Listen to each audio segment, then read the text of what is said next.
महात्मा जनों ने, उन्नत योगियों ने, उन्नत भक्तों ने शास्त्रों के माध्यम से निरंतर सत्संग की महिमा का गुणगान गाया हुआ है और गाते रहते हैं, क्योंकि सत्संग की महिमा अपार है।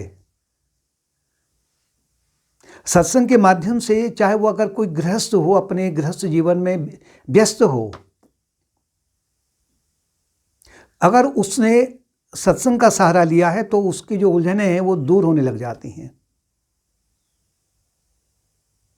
उसका जो गृहस्थ जीवन है वो सरल बनने लग जाता है।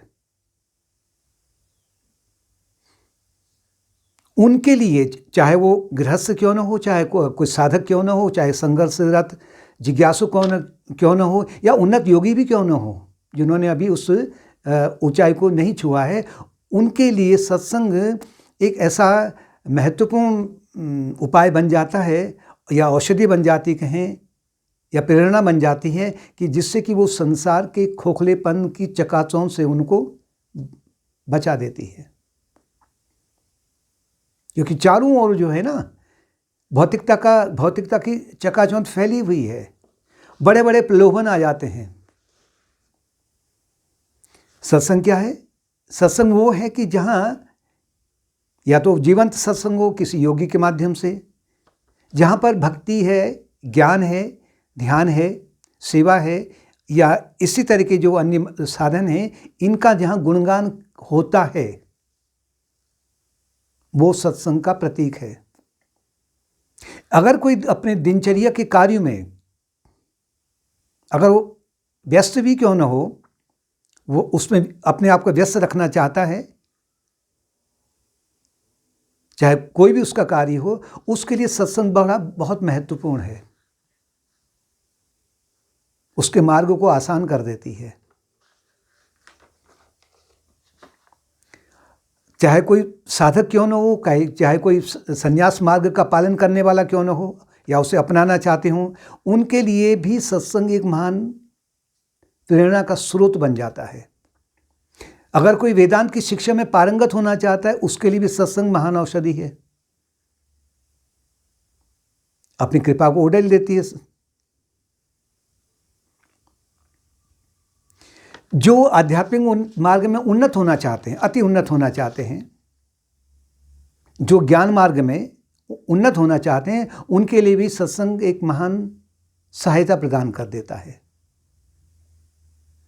जो संसार में भटक रहे हैं, अपने लक्ष्य को पाने में असफल हो रहे हैं, या जीवन की दिशा किस ओर जा रही है उसको वो अगर जानना चाहते हैं, तो उनके लिए भी सत्संग एक महान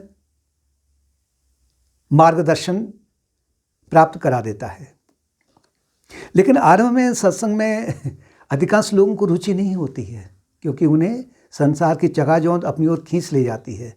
लेकिन धीरे धीरे जैसे उन्हें संसार की चकाचौंध उनकी आंखों के आगे या मानस पटल पर मंद पड़ने लग जाती है, धुंध पड़ने लग जाती है सत्संग के माध्यम से, तो फिर वो उन्हें सत्संग में ही आनंद आने लग जाता है, रस मिलने लग जाता है उन्हें।